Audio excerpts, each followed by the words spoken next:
Hey guys, Palmerater here, and I'm back. And I'm just gonna, might as well get right into it. This is part two of I'm back from Panama, and just telling you what happened there. And it was pretty cool. And I guess if you haven't seen the first one, go see the first one. Because I'm kind of taking off, or leaving where I left off.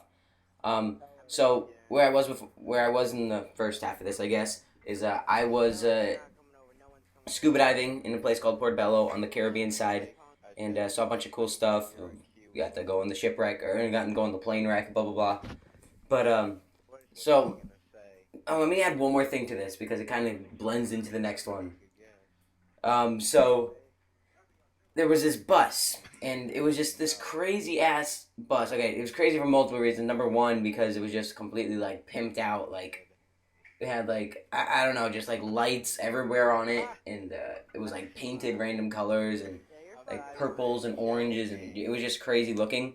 But this fucking bus, and keep in mind, there's kids playing on the street, playing soccer, blah blah blah, all this stuff, and there's these really windy roads, and this bus is flying by, like flying around all the corners, like 50, 60 miles an hour, just crazy, and like the only way you know it's coming is that it beeps its horn like before you before it's coming, every time it comes around the corner it goes beep beep, and it just goes flying.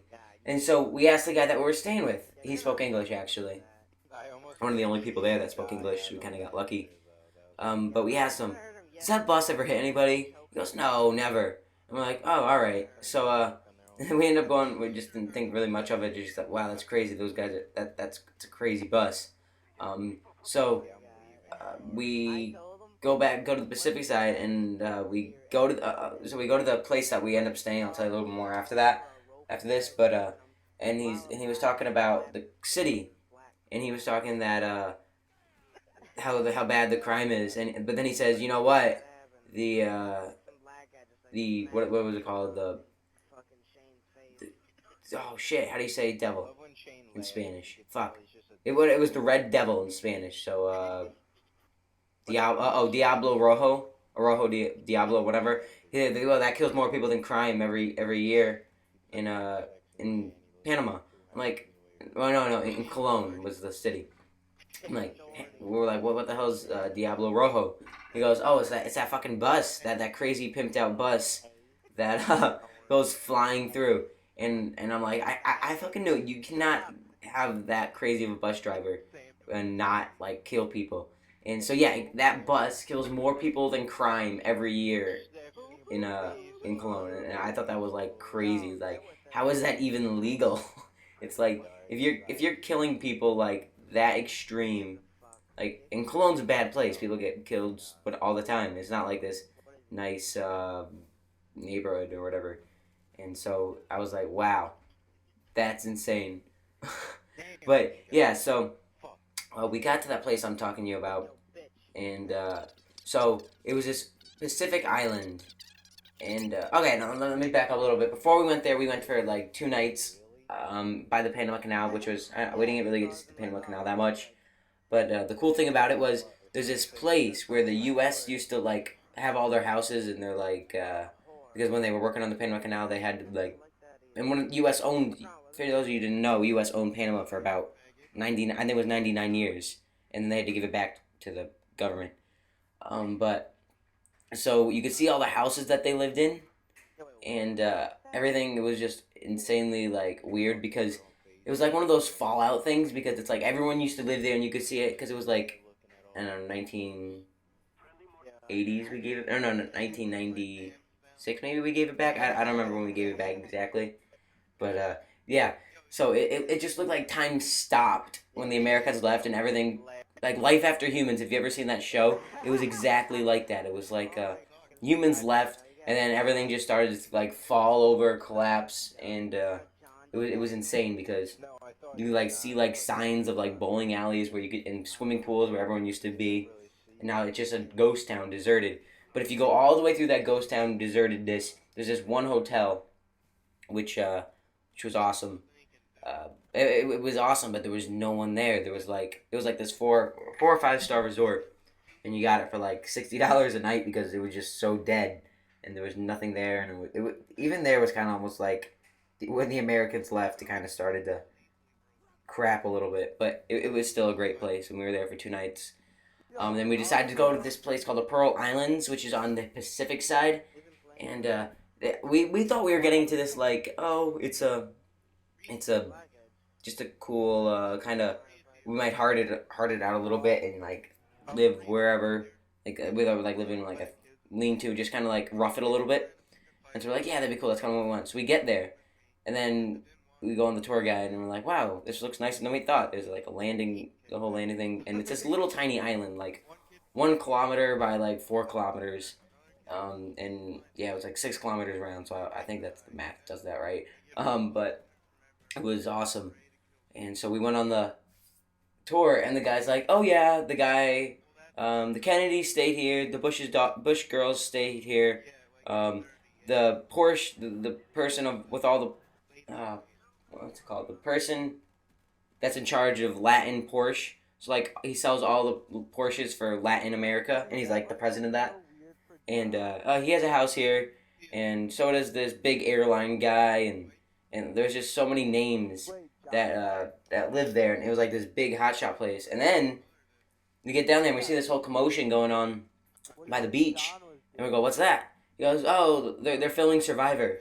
I'm like, "What?" He goes, "Yeah, it's just a Russian Survivor though."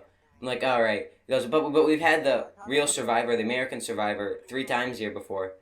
And this guy was like the big hotshot. He's like the guy that everyone knew. It's like, "Hey Tony," but no, that's Italian. But it'd be like, "Hola Tony." That's like Asian Spanish right there.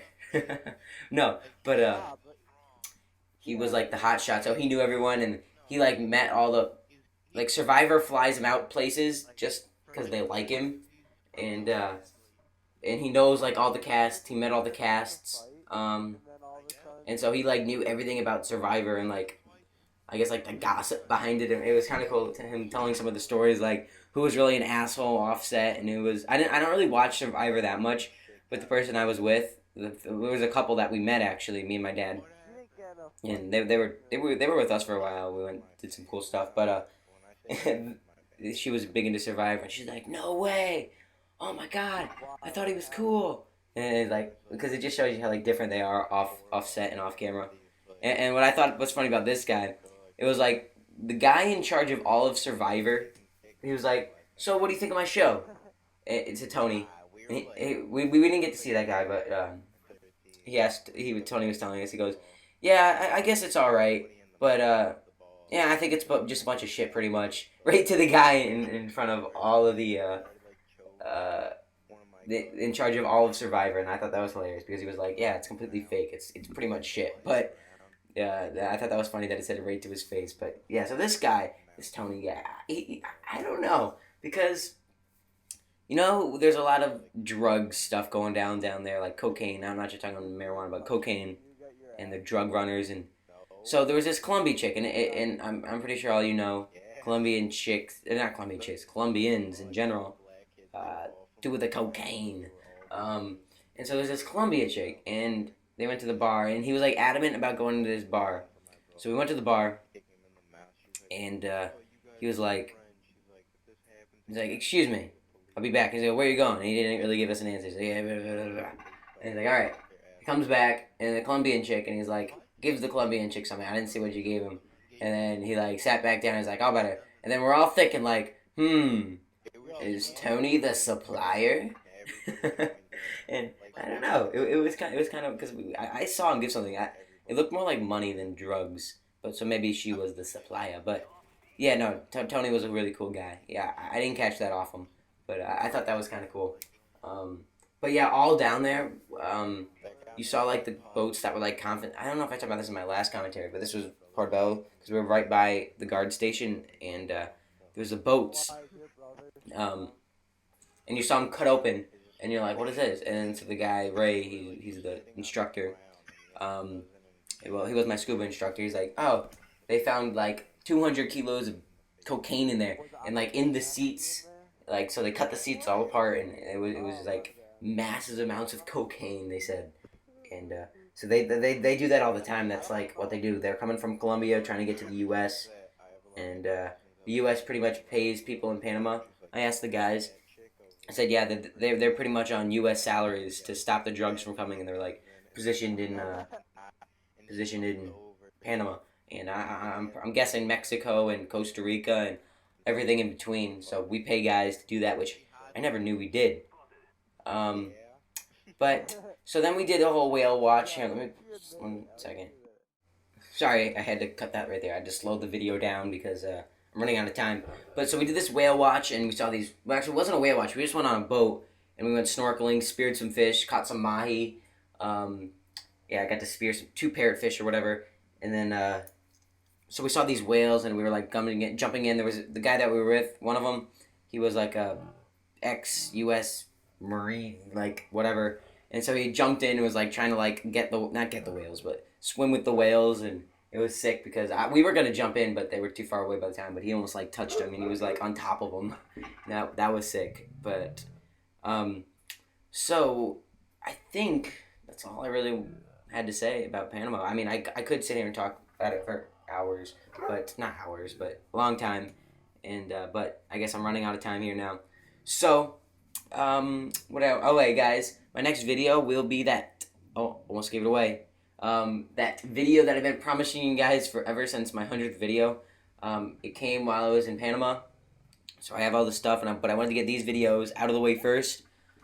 So, yeah, just so I can do that and get that over with, and then it's gonna be a cool video, guys. Still trying to figure. I think I'm gonna film it today. I'm still trying to figure out how to. I should do it when I should do it, like night or day, or I don't know. I think I'm gonna do it during the daytime.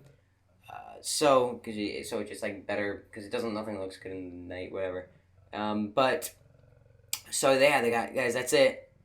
Hope you enjoyed these 2 little parts. And I guess tell me about. I know I've done this with my Mexico video, but tell me where you're going or where you've gone and some cool stories and stuff. If you got any. Yeah, my videos have been getting a lot of views lately. I mean, I think that's because it's summer and no one really is on YouTube besides me in the summer. But yeah, whatever. I'm still posting. Uh, yeah, I think that's about it. That's all right, guys. Palmerater signing off. Peace.